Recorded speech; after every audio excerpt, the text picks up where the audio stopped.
Hi friends, welcome to my honey stories. నేను మీ Lakshmi. Varincha Premika third episode. Bed మీద ఉన్న హారిక దగ్గరకు వెళ్ళి తల మీద చేయి పెట్టి చూసింది మణి. కొద్దిగా కదిలి కళ్ళు కొద్దిగా తెరిచి థ్యాంక్స్ ఆంటీ అని కళ్ళు మూసేసింది హారిక. పక్కనే సోఫాలో పడుకుని చిన్నగా నవ్వుకుని, మీ అమ్మ మనస్సంత మెత్తన ఆర్యన్ బాబు నీది. ఆ తల్లి గుణాలన్నీ పుణికి పుచ్చుకుని పుట్టావు. నీ ఆనందం చూసే అదృష్టం ఆ తల్లికి లేదు అని బాధపడుతూనే రెప్పలు వాల్చింది మణి. ఆర్యన్ మదర్ భానుగారు తన ఇంటి నుండి తీసుకొచ్చిన ఆమె మణి. తనంటే భానుకి చాలా ఇష్టం. తన పుట్టింట్లో నౌకరు చేసి అతని కూతురే. చిన్నతనం నుండి భానుతో కలిసి ఉండటంతో మణికి కాస్త చొరవ ఎక్కువే ఉంది భాను దగ్గర. భాను మరణం తర్వాత తను వెళ్ళిపోదామనుకున్న ఆర్యన్ మీద ఉన్న మమకారం, శాంతమ్మ గారి మంచితనం తన కాళ్లకు బంధాలు వేశాయి. అందుకే ఎవరేమన్నా పట్టించుకోకుండా ఈ ఇంట్లోనే ఉండిపోయింది. తన కొడుకు ప్రస్తుతం ఢిల్లీలో చదువుకుంటున్నాడు. ఆర్యనే చదివిస్తున్నాడు. రిచ్ లుక్తో ఉన్న రూమ్, ఎదురుగా టీపాయ్ మీద కాస్ట్లీ వైన్, మంచింగ్కి వేయించిన కాజు, చికెన్ 65. నెమ్మదిగా వైన్ సిప్ చేస్తూ, నువ్వు చెప్పేది నిజమేనా అశోక్ అని ప్రశ్నించాడు తన ఎదుటి వ్యక్తి. మందు కాస్త ఎక్కువై మాటలు నత్తిగా వస్తున్నా, నీ మీదొట్టు బావా, నీకు అబద్ధం చెప్తానా అన్నాడు మత్తులో ఊగుతూనే అశోక్. అంత అర్జెంటుగా ఒక అనాథని పెళ్లి చేసుకోవాలని వాడికెందుకు అనిపించింది అని ఆలోచనగా అడిగాడు. ఒళ్ళు తిమ్మిరి లేచిందేమో బావా, ఆడసుఖం కావాలని ఆరాట పడుతున్నాడేమో ఒళ్ళు అంటూ వెకిలిగా నవ్వాడు అశోక్. ఆడదంటే అంత ఉబలాటం ఉన్నవాడైతే ఇంట్లో కత్తిలా ఉన్న నీ కూతురితోనే కమిట్ అయిపోయేవాడు. ఊ అంటే వాడి ఒళ్ళో వాళ్ళే అప్సరసలు కో అంటే కోటి మంది ఉన్నారు. ఇది రీజన్ కాదు. అనాథ దాంతో పర్సనల్ గ్రడ్జ్ ఏదో ఉంటుంది వాడికి అన్నాడు అతను. అప్పటికే రెప్పలు వాల్చేస్తున్న అశోకును చూసి, గబ్బు ఎదవ, ఫ్రీగా వస్తే పీతలా తాగేస్తాడు. అదే వీడి జేబు నుండి పైసా తీయడు. ఊరికే వస్తే ఫినాయిల్ కూడా మింగే టైప్ అని తిట్టుకొని, రేయ్ వీడిని మోసుకెళ్ళి ఆ రూమ్లో పడేయండి అని తన మనుషుల్ని పిలిచాడతను. వాళ్ళు వచ్చి సాయం పట్టి మోసుకుపోయి బెడ్ మీద పడేసి, సీమ పందిలా ఎంత బరువు ఉన్నాడో మోయలేక మనం చేస్తున్నాం అని తిట్టుకుంటూ పోయారు. వీడికి పరుపు ఒక మంచం. తెల్లారాక వీడి పరువుకి భంగం వాటిల్లినట్టు మొహం ఇంత లావు పెడతాడు బెడ్ మీద లేకపోతే అని చిరాకు పడుతూనే, రేయ్ ఆర్యన్గాడు పెళ్లి చేసుకున్నాడంట, అదేంటో చూడండి అంటూ విషపు నవ్వు నవ్వాడతను. ఆ నవ్వుకు మీనింగ్ తెలిసి వెళ్ళిపోయాడు తన నమ్మిన బంటు. ఏరా సీక్రెట్గా పెళ్లి చేసుకుని ఇంట్లో దూరితే నాకు తెలియదు అనుకున్నావా అంటూ నవ్వి, ఇంటి గుట్టు లంకకు చేటు తెచ్చిందట. అలా నీ ఇంటి గుట్టంతా నాకు మినిట్ టు మినిట్ అప్డేట్ వచ్చేస్తాయి అని అనుకున్నాడు కసిగా. తెల్లారి బ్రేకింగ్ న్యూస్. ఆర్యన్ బలవంతంగా ఒక అమ్మాయిని పెళ్లి చేసుకున్నాడని పేపర్ హెడ్లైన్స్లో కూడా ఇదే న్యూస్. పేపర్ చూసి నేలకేసి కొట్టి కోపంతో రగిలిపోయాడు సురేంద్ర. కాఫీ ఇస్తూ, ఎందుకంత కోపం, మనం ఊహించిందే కదా, మీరు కోపంతో బీపీ తెచ్చుకోవటంలో ఏమైనా యూజ్ ఉందా అంటూ సన్నగా చెప్పింది భారతి. ఫోన్ మాట్లాడుతూ వస్తున్నాడు ఆర్యన్. ఆర్యా అంటూ అరిచాడు సురేంద్ర. ఓకే, మళ్ళీ కాల్ చేస్తా అని కట్ చేసి, వాట్ డాడ్, ఏంటా అరుపులు అన్నాడు కోపంగా ఆర్యన్. నువ్వు చేసే పనులకి అరుపులు కాక ఏం చేయాలి, ఇటు చూడు అని పేపర్ చూపించి టీవీ ఆన్ చేసి న్యూస్ ఛానల్ పెట్టి అది చూడు అన్నారు కోపంగా సురేంద్ర. మణి గ్రీన్ టీ తీసుకురా అని న్యూస్ చూసి, సో వాట్ అన్నాడు రెక్లెస్గా ఆర్యన్. మణి కంటే ముందే గ్రీన్ టీ పుచ్చుకుని వచ్చి, కన్నయ్య టీ అంటూ నవ్వుతూ ఇచ్చి, ఏంటండి కన్నయ్య ఏదో దొంగ పని చేసినట్లు ఇలా నిలదీస్తారు, తనకి ఆ అమ్మాయి నచ్చింది, పెళ్లి చేసుకున్నాడు, మధ్యలో ఈ టీవీ వాళ్ళకి నొప్పేంటి అంది భారతి. భారతి, మతి లేకుండా మాట్లాడకు, ఇది చిన్న విషయం కాదు, మన ప్రెస్టేజ్ ఇష్యూ అంటూ రంకెలు వేశాడు సురేంద్ర. ఏంటి ప్రెస్టేజ్ డాడ్, నాకంటూ పర్సనల్ లైఫ్ ఉండదా, ఎప్పుడూ ఎవరికో ఒకరికి జడుస్తూ బతకాలా, నాకా అవసరం లేదు, 2 రోజులు వాక్కుని వాళ్లే మర్చిపోతారు అన్నాడు ఆర్యన్. మనం నోరు విప్పి చెప్పకపోతే నిజంగానే తప్పు చేసిన వాళ్ళం అవుతాము, నీకు అర్థమవుతుందా అని ఇరిటేట్ అయ్యాడు సురేంద్ర. కన్నయ్య చెప్పాడు కదండి, మీరు కూల్గా ఉండండి, అన్నీ తనే చూసుకుంటాడు, నా బంగారానికి అన్నీ తెలుసు అంటూ మెటికలు విరిసి మురిసిపోయింది భారతి. నీ వల్లే వాడిలా తయారయ్యాడు అని విసవిసా వెళ్ళిపోయాడు సురేంద్ర. వెళ్తున్న భర్తను చూసి, లైట్ నాన్న, మీ డాడీ కోపం అంతా ఉత్తుత్తే ఉలక్ అంటూ నాలిక ఆడించి, రా బ్రేక్ఫాస్ట్ చేద్దు గాని అని చెయ్యి పుచ్చుకొని తీసుకెళ్ళింది భారతి. మామ్, డాడీ చెప్పింది రీజన్గానే ఉంది, మీడియాకి నోట్ రిలీజ్ చేస్తాను, ఏమంటావు అని అడిగాడు ఆర్యన్. గుడ్ డెసిషన్, వాగిన్నోళ్ళు మూత పడతాయి, అలానే చెయ్యి అంది భారతి. ఈవినింగ్ నాని వస్తుంది, తను వచ్చాక తనతో కూడా తిట్ల అక్షింతలు వేయించుకొని టుమారో ఇస్తాను నవ్వుతూ అన్నాడు ఆర్యన్. మణి, డాక్టర్ వస్తుంది చూడు అన్నాడు హ్యాండ్ వాష్ చేసుకుంటూ. సరే సార్ అంది వినయంగా. డాక్టర్ ఎందుకు కన్నయ్య, నీకు హెల్త్ బాగాలేదా అని కంగారు పడుతూనే నుదురు మీద మెడ వంపులో చేయి పెట్టి చూసింది భారతి. డాక్టర్ వచ్చేది చిన్న మేడం కోసం మేడం, నైట్ ఫీవర్ వచ్చింది, అదే బాబుతో చెప్పాను అంది నసుగుతూ మణి. ఇలాంటి సిల్లీ ఇష్యూస్ తనకు చెప్పడం ఏంటి మణి, నాకు చెప్తే నేను కాల్ చేద్దును కదా డాక్టర్కి అంది భారతి. తేడా కొడుతుంది కదా ఏదో, అప్పుడే కంగారు పడద్దు. ఇలా ఉంది అంటే మరి విలన్ ఎవరో, అసలు విలన్స్కి మంచి గట్స్ ఉన్నవాడే ఆర్యన్ అంత కఠినంగా బిహేవ్ చేశాడంటే రీజన్ ఉంటుంది కదా ఫ్రెండ్స్. చూద్దాం. మామ్, మణినేమి అనకు, తను చెప్పలేదు. తన మొహంలో టెన్షన్ చూసి నేను అడిగితేనే చెప్పింది. లీవ్ ఇట్, మణి చూసుకో అని బాయ్ మామ్ అని ఆఫీస్కి వెళ్ళిపోయాడు ఆర్యన్. డాక్టర్ వచ్చాక నన్ను పిలువు, పాపం తను ఎంత లోన్లీగా ఫీల్ అవుతుందో అంటూ వెళ్ళింది భారతి. నైట్ పబ్కు వెళ్ళి పీకల వరకు తాగి తెల్లవారుజామున కొంపకు చేరింది సోను. తల పట్టుకుని కూర్చుని మామ్ కాఫీ అంటూ అరిచింది. ఈ అరుపులు ఈ రోజుకే, రేపు ఇలా అరిస్తే తాట తీస్తుంది అమ్మమ్మ అని కోపంగా అంది సుజన. వాట్, ఆ ముసలిది అప్పుడే వచ్చేస్తుందా అంటూ బావురు కప్పలా నోరు తెరిచింది సోను. ముసలిదేంటే, చిన్న పెద్ద లేకుండా అని కసురుకుంది సుజన. వయస్సు మళ్ళీ మరీ చాదస్తం ఎక్కువైంది, నన్నంటావే అని చిరాకు పడుతూ. ఎంతో మంది తీర్థయాత్రలకు వెళ్ళి దారిలోనే పోతున్నారు, ఈమె గారు మాత్రం రంగీలా ఊర్మిళలా ఎగిరివేసుకుంటూ వచ్చేస్తోంది అంది సోను. ఏం మాటలే అవి, ఆర్య వింటే బతికుండగానే గోరి కట్టేస్తాడు నీకు అని కోపంగా అంది సుజన. వాడు వినేలా అంటానా ఏంటి, నువ్వు నీ అతి కాకపోతే అని వాష్రూంలోకి వెళ్తూ ఆ రాణిగారు బయటకొచ్చారా అని అడిగింది. ఓ చూడలేదని తెగ ఉబలాట పడుతోంది, చూశాక షాక్ అయి చస్తుందేమో పిల్ల.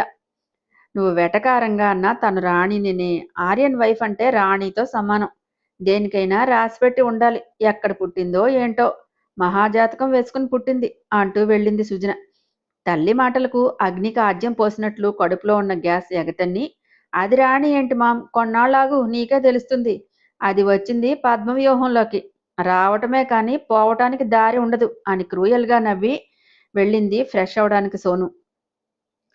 ఎక్కడ పుట్టిందో అనే మాట సుజన్ నోటి నుంచి వచ్చిన ఆ క్షణమే వేరే చోట బంగారు బొమ్మలా ఉన్న చిన్న బేబీ ఫోటోని గుండెలకి ఆంచుకొని ఏడుస్తూ, ఈ అమ్మని వదిలి ఎందుకు వెళ్ళిపోయావు బంగారం, నాకు తెలిస్తే నా ఆయుషే నీకు పోసి బ్రతికించుకుందును కదా తల్లి అంటూ బోరుని ఏడుస్తోంది ఒక ఆమె. సుమా అంటూ పిలిచి ఆమె భుజం మీద చెయ్యి వేస్తాడుతూ, ఇలా ఎన్నాళ్ళు చెప్పు, ఇప్పటికే 20 సంవత్సరాలైంది మన బంగారం మనల్ని విడిచి వెళ్ళి, ఏడిస్తే వస్తుందా చెప్పు, వస్తుందంటే ఎన్నాళ్ళైనా ఏడవ్వచ్చు అని లాలనగా అన్నాడు ఆమె భర్త యోగేంద్ర. ఈరోజు నా బంగారం పుట్టినరోజండి అని మళ్ళీ గొళ్ళు మంది సుమ. ఆమెను హత్తుకొని వెన్ను నిమురుతూనే, ఊరుకో సుమా, పద హోమ్కి వెళ్ళాలి, లేట్ అవుతోంది, పిల్లలందరూ నీ గురించి వెయిట్ చేస్తూ ఉంటారు అంటూ తీసుకువెళ్ళాడు యోగేంద్ర. బయట విచార మొహంతో, చెల్లాయ్ ఇలా ఎన్నాళ్ళు బాధపడతావు చెప్పు, మన బంగారంతో అప్పుడే రుణం తీరిపోయింది అంటూ క్రోకడైల్ టీయర్స్ కురిపించాడు సుమ అన్నగారైన గిరీష్. మనం చెప్తూనే ఉంటాం, మీ చెల్లి ఏడుస్తూనే ఉంటుంది, ఇది ప్రతి ఏడు ఉండేదే కదా. మనసులో మాత్రం ఓ అబ్బో, ఈవిడే కన్నది కూతుర్ని, ఇక లోకంలో ఎవ్వరూ కనలేదు, వాళ్ళు చావలేదు, ఇది దీని ఓవర్ యాక్షన్ చూడలేక చస్తున్నాం, కర్మ అంటూ మూతి విరుపుళ్ళు విరించింది గిరీష్ భార్య అయిన కరుణ. దీని పేరులో మాత్రమే కరుణ ఉంది, మనస్సులో పిసరంత కరుణ కూడా లేని విషపు జీవి ఇది. బోలెడు బట్టలు, బుక్స్, పిల్లలకి ఆడుకునే టాయ్స్ అన్నీ వ్యాన్లోకి ఎక్కిస్తుంటే వీళ్ల మొగుడు పెళ్ళాల గుండెలు జారిపోయి లోపలే ఏడ్చుకుంటూ, సుమా ఇంత మనీ వేస్ట్ చేసి ఆ అనాథ ఎదవ అనబోయి నాలుక మడతేసి ఆ పిల్లలకి ఇస్తే మాత్రం వాళ్ళకి వీటి విలువ తెలుస్తుందా పెడుతుందా, నువ్వు నీ చేదస్తం కానీ అంటూ మూతి వంకర్లు తిప్పింది పక్షవాతం వచ్చిందానిలా కరుణ. డబ్బు పోయినా పర్వాలేదు, నాకు అదో తృప్తి, పిల్లలు కదా, అప్పుడే విలువలు ఎలా తెలుస్తాయి, వయస్సు మీద పడిన వాళ్ళకే తెలియడం లేదు అంటూ చురక వేసింది సుమ. గిరీష్ కళ్ళెర చేసి పెళ్ళాం వైపు చూశాడు. ఆ చూపుల వాడికి దెబ్బకు సైలెంట్ అయ్యి మౌత్ మ్యూట్లో పెట్టేసింది కరుణ. కల్మషం ఎరుగని చిరునవ్వులు చిందిస్తూ చిరు దివ్వెల్లా వెలిగిపోతున్న అమాయకపు చిన్ని బంగారాలను చూడగానే అప్పటి వరకు తన పడిన వేదనంతా దూది పింజలా గాల్లో కలిసిపోయింది సుమకి. ఆమెను చూడగానే పిల్లల్లో చెప్పలేనంత ఆనందం. నవ్వుతూ పరుగును వచ్చి సుమని చుట్టేశారు. వాళ్ళ పసి హృదయాలను ఎవరు హక్కుని చేర్చుకున్నా ప్రేమగా మాట్లాడే మాటలకి అట్రాక్ట్ అయ్యి వాళ్ళ మీద ఎనలేని ప్రేమను పెంచుకుంటారు. ప్రెజెంట్ సుమ కూడా వాళ్లకు తల్లి పోస్ట్ని ఆక్యుపై చేసేసింది. అందుకే ఆమెను చూడగానే పిల్లల మొహాలు గగనంలో తారకలే అయ్యాయి. అందరి తలల మీద చేతిని వేసి నిమురుతూ, బంగారాలు ఎలా ఉన్నారు అని చిరునవ్వుతో అడిగింది సుమ. సూపర్గా ఉన్నామమ్మా అంటూ ముక్త కంఠంతో చెప్పారు పిల్లలు. వాళ్ళంతా అమ్మ అని పిలవగానే కంట్లో చిరుతడి చేరి, ఓ అవునా, బావున్నారా అని నవ్వి పదండి అని తీసుకువెళ్ళింది సుమ. సార్, మేడంని చూస్తే వాళ్ళ మొహాలు చూడండి ఎంత సంతోషంగా ఉన్నాయో అంది హోంలోని మదర్. ఆ, వాళ్ళ ఫేసుల్లోనే కాదు మేడం, నా సుమ మొహంలో కూడా ఆనందం వెల్లువలా విరుస్తోంది అన్నాడు యోగేంద్ర. ఎందుకు వెలగవు, వాళ్ళేం కర్మ, నీ మొహం కూడా కళకళలాడిపోతోంది అంటూ రుసరుసలాడి, సొమ్మంతా ఇలా ఈ అనాథ పీనుగులకు తగలేస్తున్నారేంటండి అంది కరుణ. ఇది రాళ్ళు కొట్టి సంపాదించిందంతా పంపి పెడుతున్నట్లు ఏడుస్తోంది. ఉష్, నోరు మూసేయ్, ఇదంతా ఆవగింజలో అరవంతు, 100 కోట్లున్నాయి, ఏడవకు. పదే పదే మా చెల్లి ముందు నోరు విప్పకు. ఏదైనా తేడా వచ్చిందా పెళ్ళామని కూడా చూడకుండా చంపేస్తా అంటూ డెడ్లీ లుక్ ఇచ్చాడు గిరీష్. మూతి 30 వంకర్లు తిప్పుతూ సుమా అంటూ సాగదీస్తూ వెళ్ళింది కరుణ. లేడీ డాక్టర్ రాగానే హారిక రూమ్కి తీసుకువెళ్ళింది మణి. అప్పటికే లేచి ఫ్రెష్ అయ్యి సోఫాలో కూర్చుని ఉంది హారిక. మణినే బలవంతంగా సోఫాలో కుదేసి పాలు పట్టించింది అంతకు ముందే. డాక్టర్ రావటం చూసి మణి పిలవకుండానే వచ్చింది భారతి. నేనే వస్తున్నా మేడం మిమ్మల్ని పిలవడానికి అంది మణి. పర్వాలేదని చెప్పి తనని చూడండి డాక్టర్, నైట్ అంతా ఫుల్ ఫీవర్ అంది భారతి.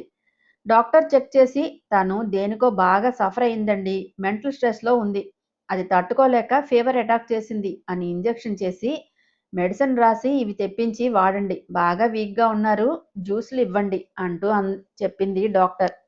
ప్రేమగా తలనిమురుతూ, ఎందుకురా స్ట్రెస్ ఫీల్ అవటం చెప్పు, అన్నీ అవే సర్దుకుంటాయి, బాధపడకు, నన్ను మీ అమ్మనే అనుకో అంటూ లాలిస్తూ అంది భారతి. ఆవిడ ప్రేమకు మైనంలా కరిగిపోయి కళ్ళనీళ్లు జలజలా రాల్చేసింది హారిక. ఇంట్లో ఆడపిల్ల కంట కన్నీరు కార్చకూడదు అని కళ్ళు తుడుచుకో అంటూ బుజ్జగించి, మణి అమ్మాయిని జాగ్రత్తగా చూసుకో అని చెప్పి, థ్యాంక్ యూ డాక్టర్ అంది నవ్వుతూ భారతి. ఇట్స్ ఓకే మ్యామ్, నేను వెళతాను, ఏదైనా ఇబ్బంది అయితే కాల్ చేయండి, వస్తాను అంటూ డాక్టర్ కూడా నవ్వుతూ వెళ్ళింది. ఓ ష్యూర్ డాక్టర్ అని మెడిసిన్ తీసుకుని రెస్ట్ తీసుకో అని చెప్పింది భారతి. మేడం, జ్యూసు మెడిసిన్ తెస్తాను అంటూ వెళ్ళింది మణి కూడా.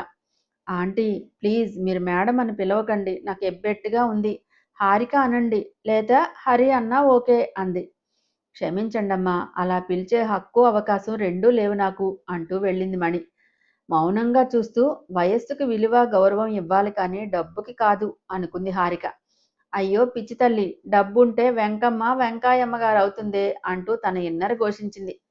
సురేంద్ర టిఫిన్ చేస్తూ, ఆ అమ్మాయి ఏది, అసలు కంటికి కనబడనే లేదు అని అడిగాడు. తనకి హెల్త్ బాలేదండి, ఫీవర్ వచ్చిందని డాక్టర్ని పిలిపించా అంది భారతి. భయపడిందేమో, అందుకే బెంగజ్వరం వచ్చింది, కొంచెం కేర్ఫుల్గా చూసుకోండి, ఆడపిల్ల ఉసురు అంత మంచిది కాదు మనకి అన్నాడు సురేంద్ర. మీరంతగా చెప్పాలా, మన శ్రావి ఎంతో తను అంతే అని అత్తయ్య గారు వస్తున్నారట, పెదబాబు చెప్పాడు అంది భారతి లైట్ స్మైల్తో. నాకు కాల్ చేసింది, అమ్మలేక ఇల్లంతా ఎంత నిశ్శబ్దంగా ఉందో, ఏదో వెలితిగా అనిపించింది ఈ మంత్ అన్నారు సురేంద్ర. పెద్దవాళ్ళ ఇంట్లో ఉంటే అదో అందం అని అమ్మని మిస్ అవుతున్నారు కదా మీరు, నైటు మీ అమ్మ పక్కలోనే మీ పడక అంది టీజింగ్ వాయిస్తో భారతి. చిరుకోపంగా చూస్తూ, నువ్వు నా పక్కన లేకపోతే నాకు నిద్ర రాదనే కదూ నీ కలుసు అంటూ అలకగా మొహం పెట్టాడు సురేంద్ర. అలక తీర్చాలా సార్, నైట్ తీరుస్తాలే, ఇక వెళ్ళి రండి అని నవ్వుతూ సాగనంపింది భారతి. ఎంత పగే నీకు, ఎలా గెంటేస్తుందో చూడండమ్మా, మొగుడంటే ఇసుమంత కూడా ప్రేమ లేదు అంటూ ఉడుక్కున్నాడు సురేంద్ర. చాలించండి మీ అల్లరి, దయచేయండి అని, త్వరగా రండి, అత్తయ్య వచ్చేసరికి మీరు కళ్ళ ముందు లేకపోతే శివాలు ఎత్తిపోతారు అంది నవ్వుతూ భారతి. కొడుకు ఎంత పెద్దవాడైనా తల్లికి పసివాడే, ఏ నీ బిడ్డలకు నువ్వు వెనకేసుకు రావటం లేదు ప్రేమతో, ఇది కూడా అంతే అంటూనే, అవును శ్రావ్య వాళ్ళు ఎప్పుడు వస్తున్నారు అని అడిగాడు సురేంద్ర. మేబీ ఇంకో 2 డేస్లో రావచ్చేమో అంది Bharathi. Okay okay, take care అంటూ వెళ్ళారు సురేంద్ర గారు. హాయ్ ఫ్రెండ్స్, నా ఛానల్ నచ్చితే కనుక లైక్ చేయటం, షేర్ చేయటం, సబ్స్క్రైబ్ చేసుకోవటం మర్చిపోకండి. పక్కనే ఉన్న బెల్ ఐకాన్ని ప్రెస్ చేయండి. నెక్స్ట్ అప్డేట్ కోసం వెయిట్ చేస్తూ ఉండండి.